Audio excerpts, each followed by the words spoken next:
Hi everyone, good afternoon. It's just Damian here. I hope you're keeping warm this time of year. I'm just making this video to give a little bit of an update and just to basically express thanks and gratitude and support towards the people that have helped me over the last year or so. I am not going to give out any names because of uh, boundaries and because of policies and guidance. I'm not giving a full update yet into the other opportunities that I was talking about in the previous video because they haven't happened yet, and I don't want things to backfire or make myself a little bit more vulnerable at the moment. So yeah, it's just a video to highlight my strengths and what I actually want down the path of care, or generally what do I want in the path of life. And basically, for years I'd wanted the care female orientated. However, due to past experiences and people not understanding me, it's like I was branded a danger to women. The first practice that I was registered with, uh, because their staff or because their admin staff had got upset by emails that I was sending for support, or because they were getting upset by what I was disclosing over the phone, they got upset. They got upset and that kind of thing. But how can you ask for help with support without being honest? So so registered with another surgery, and like you're not having a a female GP, and that kind of thing. It has to be male based. But I'm like, look, the rules and regulations that you're putting in won't stop happening, won't stop what had happened at the previous doctor's surgery happening again. Because 9 times out of 10, the admin staff for the NHS are, are female. I think I've only seen it once where there might have been a male working on reception, but that's once in my 35 years. But yeah, they didn't want to know, and their policy stood. I'd had a couple of. This was 2022.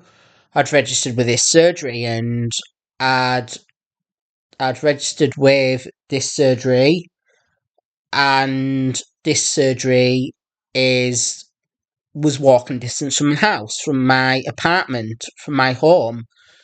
Uh, you just had to walk down the end of the street, cross the roads at the lights, and then cross the lights again and walk up to the top. Not to the very, very top, but up to the next set of lights. But it's like I'd had they were like, had a meeting with them, and they were like, when my mental health was bad, they were like, you're still open to health services and that kind of thing. And they got someone to come out and tell me that I need to go through mental health services and that kind of thing. But I'm not open to mental health services. I'd even taken my discharge letter and that off. I'd even taken the discharge letter and that with me, and I'd even taken the discharge letter with me, and they were like, "Yeah, you're still open to you're still open to mental health services," even though that I'd already previously handed it in. Um, and then they were like, there'd been a meeting with the care. We feel threatened by the mental health services feel threatened by you. We had to call the police on you numerous of times, and that kind of thing. But it's like, and then the social worker got involved and they weren't happy about that. So I'd been put on, uh, so get to that bit in a minute. I'd got a letter through the door saying that I've been discharged for complete breakdown of communication, and I'd registered with another doctor's surgery. Had to rush this application because I was asking my advocates at the time if they could help, but they were like, they were like, you've got capacity, you can do this yourself. And I knew something was going to go wrong, something was going to materialize that shouldn't have. So went for a prescription, and it wasn't. I couldn't get it because I had to be registered with the GP. I couldn't ring 111 or go to the walk-in centre because I was not at a GP to get these meds.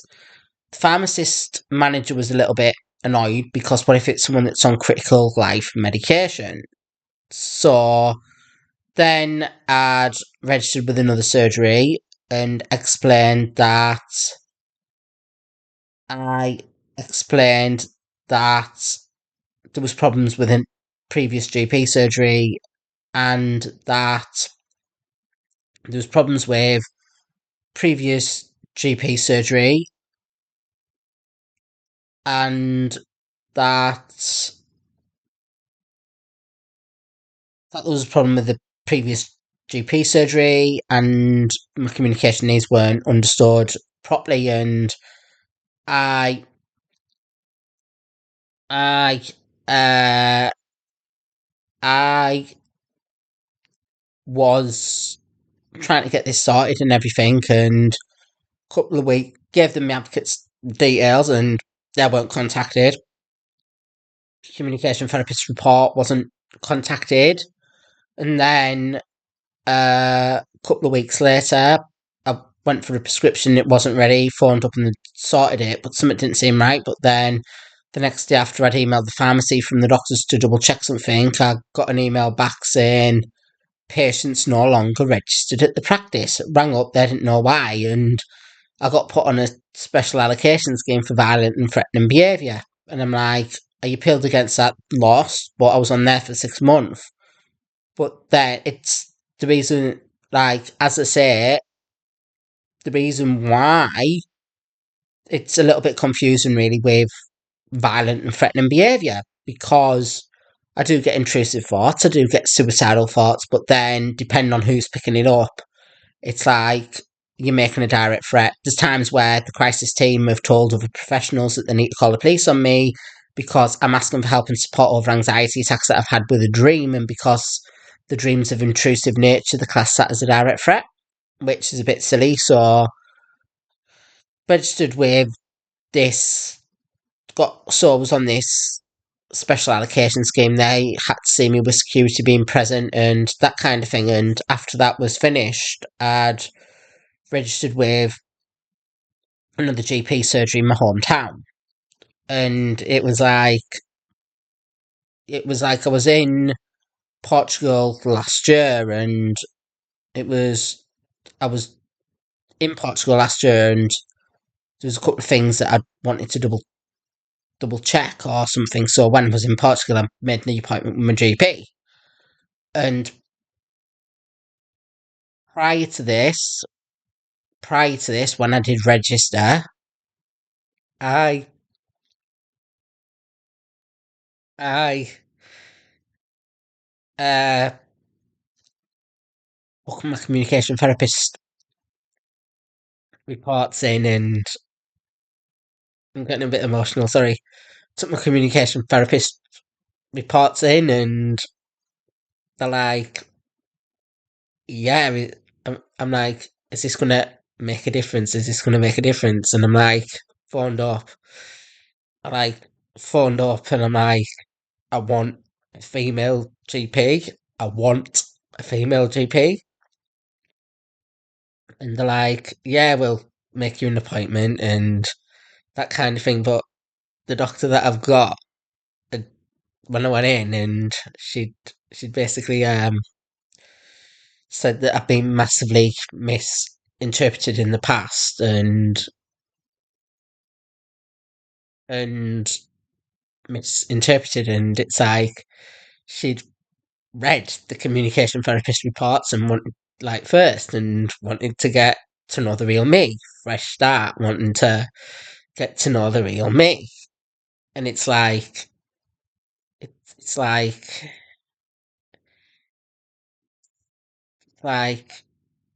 yeah, that's the step that I wanted. That's the step that I wanted, and it's like it's like a huge weight lifted off my shoulders. And we do regular appointments, regular, and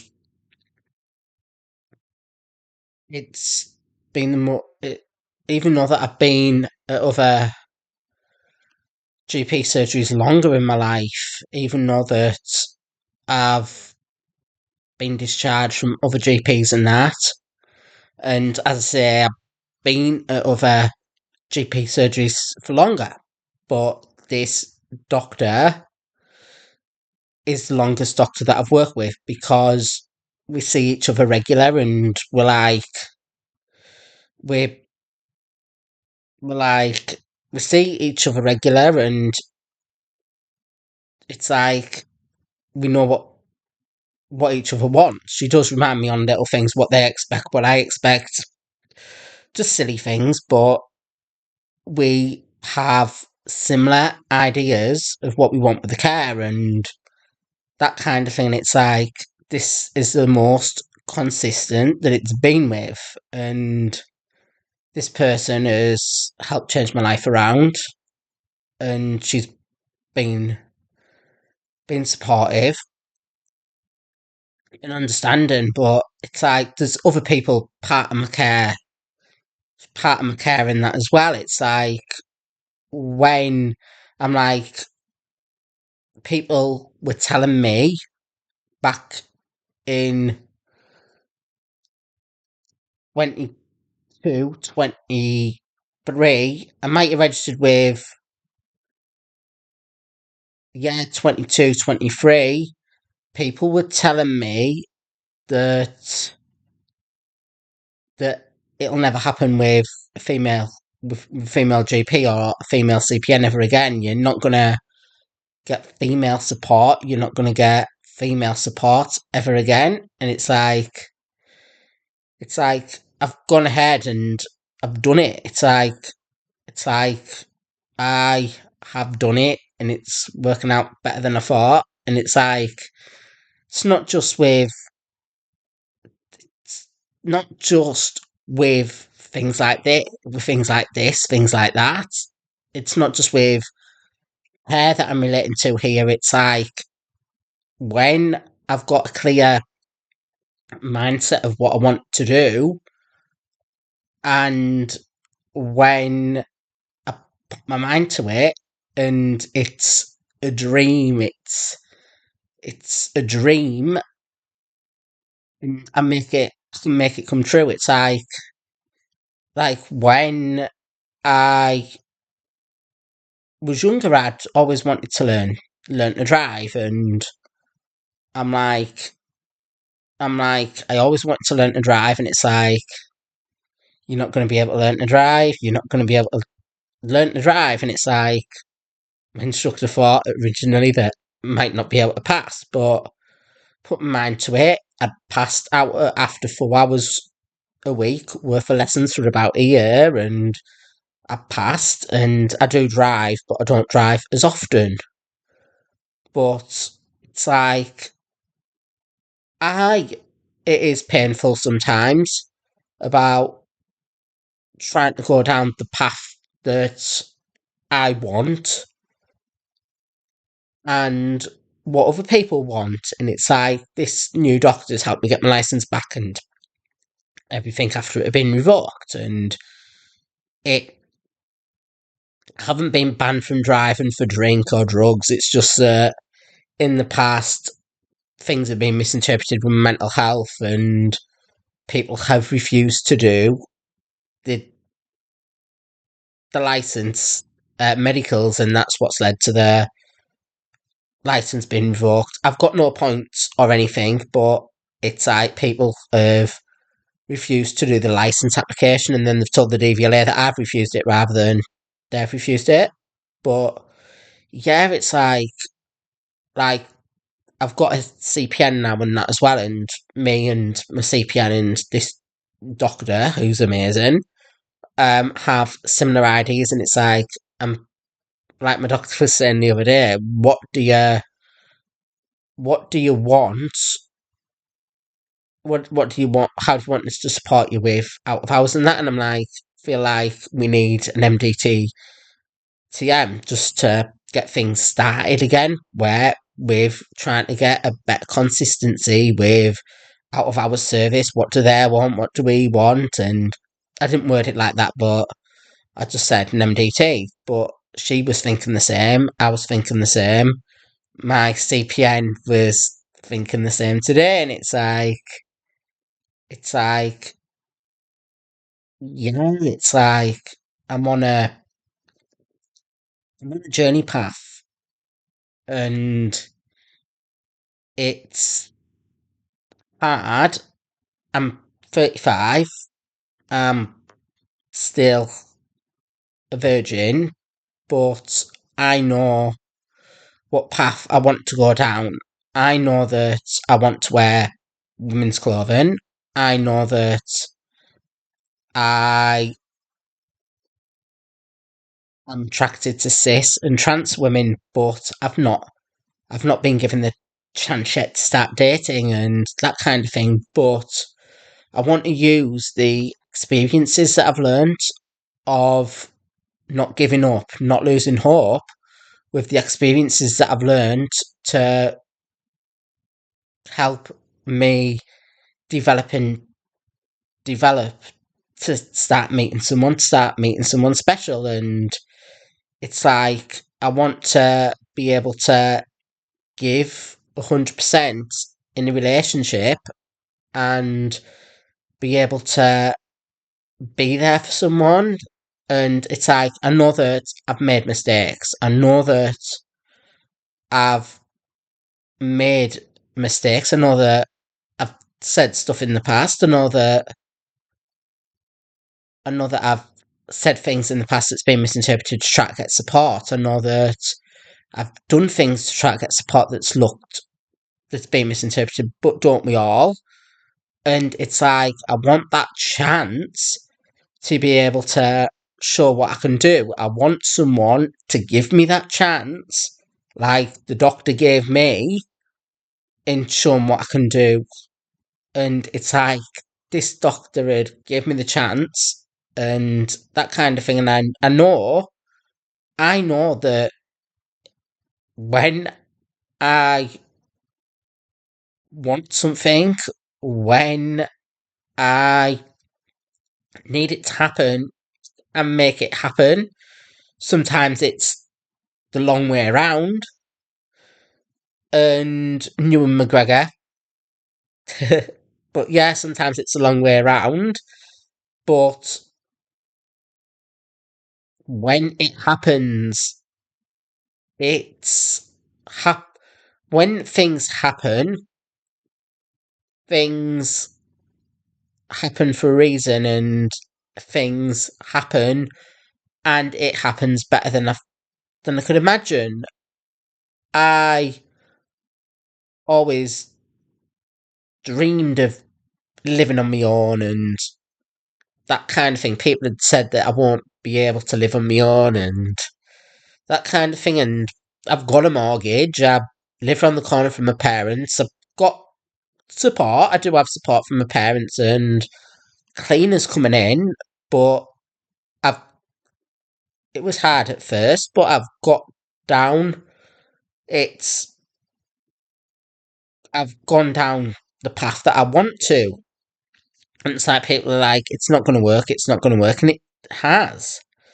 But as I say, I want a chance to be able to show what I can do and show what I can do with what I've learned in a dating environment or a work environment. I do want to work eventually, and I do want to develop the YouTube channel. It is hard.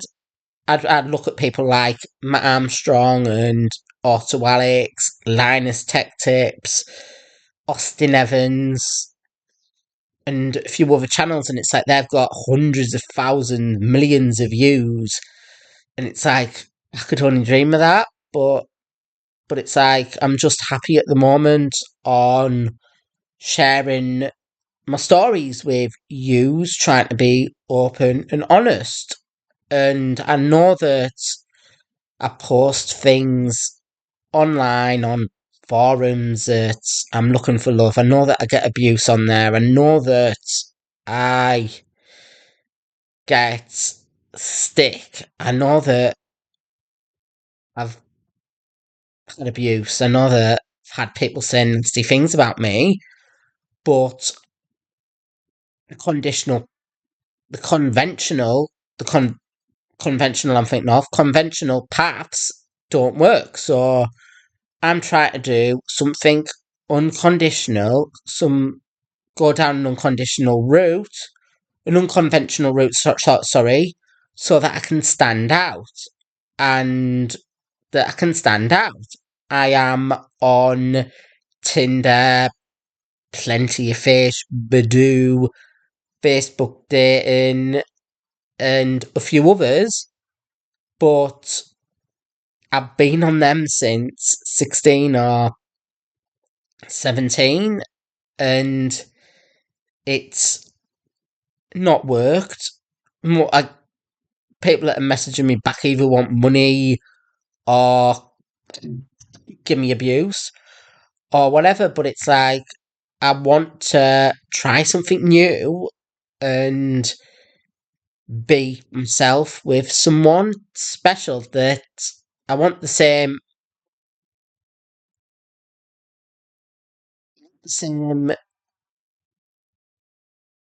feelings I get from from being with someone than that I get with the care team and the doctors and that kind of thing.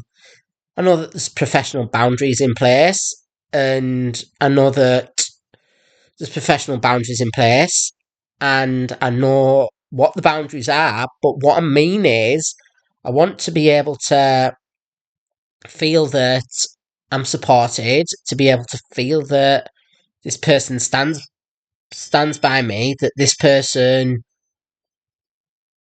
wants the best for me that I do, and they're encouraging me to do that. And I know that I've made mistakes. I know that I am posting on dating sites. I know that I'm posting on forums that I shouldn't, but it's because I'm desperate. I'm not desperate. I'm like lonely. I've never dated before. I'm 35, and I'm like want to take each opportunity whilst I can, whilst I'm still young. I want to grab the bull by the horns and go out and deliver, be the best that I can 99.9% of the time. I know that I am going to get my ups and downs, but life is a roller coaster. You've just got to ride it, as Ronan Keating would say, or Boyzone. But I want to be able to grab the opportunities whilst I can, and I want to be able to share the Damian side with someone, or the Danielle side, and I want to be able to make new dreams happen. I want to be able to walk down the street hand in hand. I want to be able to go out and feel that I'm giving it best that I can be. I want to be able to know that people aren't ashamed of me. I want to be able to know that I'm passionate and I'm bringing that passion out. And it's hard, and I feel like I'm able to bring that passion out with the doctors and the care team, and I don't want to just do that with relating to care. I want to be able to do that in everyday life. I want people to be able to see people to be able to see that, yeah, with he's that want to be able people to be able to see that that's Damien, that's Danielle. They're going out and they're proud and they're passionate about what they want to do and they want to give it a good 100% push. And and and I want to be able to inspire other people. I want to be able to push myself. I want to be able to push others and inspire others. But yeah, I'm thankful for the support that I've had with the GP and with mental health services, and I'm sorry for whoever I've upset on forums because I don't post in conventional ways. But yeah, I feel that I want to be able to get out and grab the bull by the horns, grab the opportunities whilst I can, whilst I'm still young. But thank you.